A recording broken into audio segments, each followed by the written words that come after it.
அமெரிக்காவுடன் பாகிஸ்தான் மீண்டும் உறவை பலப்படுத்தி வருவது இந்தியாவின் ராஜதந்திர அணுகுமுறை தோல்வியடைந்துள்ளதை காட்டுவதாக கன்னியாகுமரி நாடாளுமன்ற உறுப்பினர் விஜய் வசந்த் விமர்சித்துள்ளார்.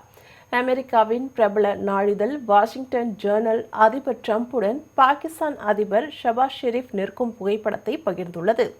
சர்வதேச பயங்கரவாதி ஒசாமா பின்லேடனுக்கு அடைக்கலம் கொடுத்ததற்காக அமெரிக்காவின் வெள்ளை மாளிகையால் ஒரு காலத்தில் பாகிஸ்தான் தனிமைப்படுத்தப்பட்டதாகவும், ஆனால் தற்போது ஈரானையும் அமெரிக்காவையும் பேச்சுவார்த்தை அழைக்கும் முயற்சியில் பாகிஸ்தான் முக்கிய இடத்தை பிடித்துள்ளதாகவும் குறிப்பிடப்பட்டுள்ளது.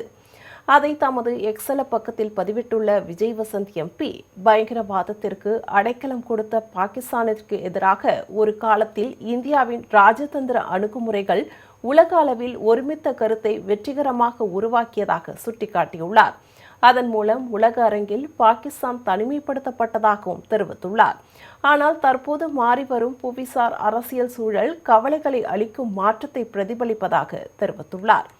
பாகிஸ்தான் தற்போது அமெரிக்கா போன்ற பெரும் வல்லரசுகளுடன் மீண்டும் உறவை ஏற்படுத்திக் கொள்வதாகவும், இந்த மாற்றம் நமது ராஜதந்திர அணுகுமுறை மற்றும் ஆதிக்கத்தின் தற்போதைய நிலை குறித்து ஆழமாக சிந்திக்க தூண்டுகிறது என்றும் விஜய் வசந்த் எம்பி குறிப்பிட்டுள்ளார்.